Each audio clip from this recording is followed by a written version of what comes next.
Hello friends, welcome to my channel. My name is Nandji Rai और आज हम पढ़ेंगे द प्रेशर फ्लो और मास फ्लो हाइपोथेसिस के बारे में। यह पूरी थ्योरी हम एनसीईआरटी की लाइन बाय लाइन पढ़ेंगे और समझेंगे। मैं यह शॉर्ट वीडियो आप लोग के लिए बना रहा हूँ जिससे आपको ये थ्योरी समझने में कोई भी डिफिकल्टी ना आए। यह थ्योरी पढ़ने से पहले हम एक छोटा सा एग्जाम्पल लेंगे और ये पूरी थ्योरी का आउटलाइन समझेंगे कि थ्योरी कहनी क्या चाहती है। जैसे कि आप सुबह अपने घर से निकलते हैं और स्कूल जाते हैं तो का घर एक तरह का सोर्स पोजीशन होता है और जहां पे आप पहुंचते हैं वो टारगेट लोकेशन सिंक कहते हैं। आपको अपने घर से स्कूल जाने के लिए किसी न किसी व्हीकल का इस्तेमाल करना पड़ता होगा। उस व्हीकल को आप बायोलॉजी में देखें तो वो फ्लोएम होता है और कंपेनियन सेल्स होता है जिसकी मदद से फूड प्रोडक्ट ट्रांसलोकेट होता है अपने सोर्स पोजीशन से सिंक पोजीशन में।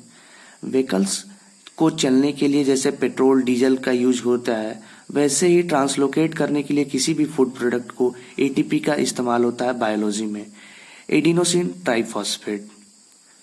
एटीपी का इस्तेमाल करके फूड प्रोडक्ट अपने सोर्स लोकेशन से सिंक पोजीशन पे पहुंच जाता है। यही थी आउटलाइन और एक छोटा सा एग्जांपल जिससे आपको समझ में आ गया होगा कि इसमें हम फूड प्रोडक्ट का ट्रांसलोकेशन करा रहे हैं। प्रेशर फ्लो और मास फ्लो हाइपोथेसिस को पहली बार मंच ने 1910 में दिया था और क्राफ्ट ने 1938 में इस थ्योरी को पूरी तरह से एलाबोरेट करके समझा दिया था। अब हम देखेंगे कि एनसीईआरटी की लाइन में इसके बारे में क्या लिखा है। The accepted mechanism used for the translocation of sugar from source to sink is called pressure flow hypothesis। अब तक जो accepted mechanism यूज होता है शुगर को अपने ट्रांस पोजीशन से और सिंक पोजीशन तक पहुंचाने के लिए मास फ्लो हाइपोथेसिस को एक्सेप्ट किया गया कि इस प्रोसेस के द्वारा ही ट्रांसलोकेट होता है फूड प्रोडक्ट जो स्टोमेटा में बनता है।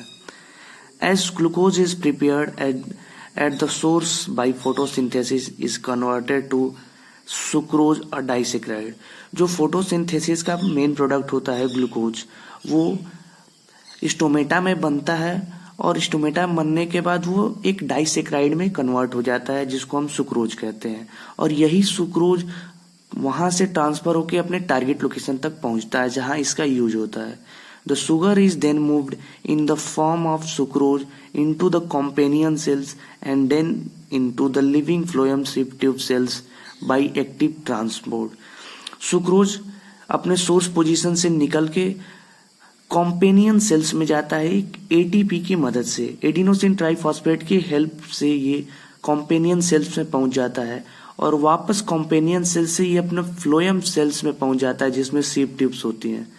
सिव ट्यूब्स में पहुंचने के बाद वो अपने सिंक पोजीशन पे जाने के लिए यहाँ पे एक छोटी सी कॉन्सेप्ट यूज होता है।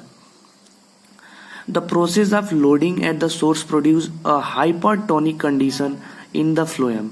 जैसे ही सुक्रोज फ्लोएम सेल्स में सिव ट्यूब्स में पहुंचता है एक हाइपरटोनिक कंडीशन डेवलप हो जाता है जिसमें सॉल्यूट का कॉन्सेंट्रेशन मतलब सुक्रोज का कॉन्सेंट्रेशन बहुत ज्यादा हो जाता है और इसमें वाटर पोटेंशियल बहुत कम हो जाता है और इसमें वाटर मॉलिक्यूल्स भी बहुत कम होते हैं जिसकी वजह से water in the adjacent xylems moves into the phloem by osmosis. जो बगल में इसकी जाइलम सेल्स होते हैं उसमें से वाटर मॉलिक्यूल्स ऑस्मोसिस के प्रोसेस से हायर कॉन्सेंट्रेशन से लोअर कॉन्सेंट्रेशन में जाने लगते हैं और यहाँ पर वाटर मॉलिक्यूल्स का कॉन्सेंट्रेशन ज्यादा होने लगता है।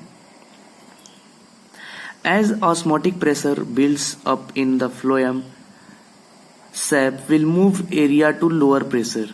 जैसे ही फ्लोएम सेल्स में वाटर का कॉन्सेंट्रेशन ज्यादा होने लगता है जो सॉल्यूट जो सुक्रोज होता है वो वहां से दोबारा निकलता है और अपने सिंक पोजीशन पे निकलने लगता है।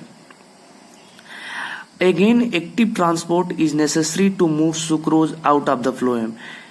सुक्रोज को फ्लोएम सेल से बाहर निकालने के लिए यहाँ पे दोबारा एटीपी का इस्तेमाल किया जाता है। मतलब यहाँ पे दो एटीपी का इस्तेमाल किया गया है, एक एटीपी यहाँ यूज हुआ और एक एटीपी यहाँ यूज हुआ। सुक्रोज एक्टिव ट्रांसपोर्ट की मदद से फ्लोएम सेल से बाहर आ जाता है। And into the cells which will use the sugar, और अपने सिंक पोजीशन पे पहुंच जाता है, सिंक पोजीशन पे पहुंच जाता है। जब सुक्रोज फ्लोएम सेल्स में होता है तो एक तरह का प्रेशर ग्रेडियंट वहां पे जनरेट हुआ होता है, जिसकी मदद से वो सिंक पोजीशन पे जाता है। यहाँ पे आप मान लीजिए यहाँ फ्लोएम सेल्स है, यहाँ पे प्रेशर ग्रेडियंट बहुत ज्यादा है, हायर कॉन्सेंट्रेशन है, और यहाँ लोअर कॉन्सेंट्रेशन है। इसलिए जो सुक्रोज होता है हायर कॉन्सेंट्रेशन से निकल के लोअर कॉन्सेंट्रेशन में चला जाता है। और जैसे ही as sugars removed the osmotic pressure decreases and the water moves out of the phloem. जैसे ही सुक्रोज वहां से निकलता है, ऑस्मोटिक प्रेशर यहाँ पे जो फ्लोएम सेल्स में होता है वो बहुत कम हो जाता है, जिसकी वजह से वहां के वाटर मॉलिक्यूल्स में उसका कंसंट्रेशन, वाटर कंसंट्रेशन बहुत ज्यादा बढ़ जाता है, और यहाँ से वाटर वापस जाइलम सेल्स में वापस चले जाते हैं। Phloem tissue is composed of sieve tube cells which form the long columns with holes in their walls called sieve plates. Phloem cells के पास sieve tube cells होते हैं जो एक तरह का लॉन्ग कॉलम होल्स का फॉर्मेशन करता है, जिसको इंड वॉल में उसको sieve plates कहते हैं।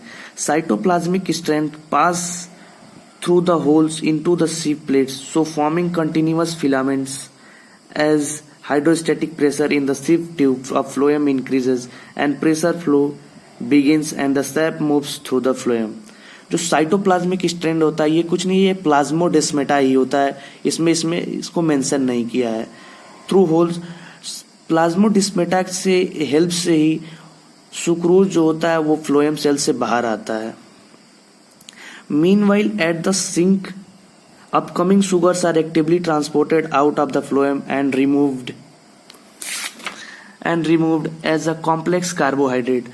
जो फ्लोएम सेल से बाहर आता है सुक्रोज, वो अपने टारगेट लोकेशन में पहुंच जाता है as a form of carbohydrate के फॉर्म में।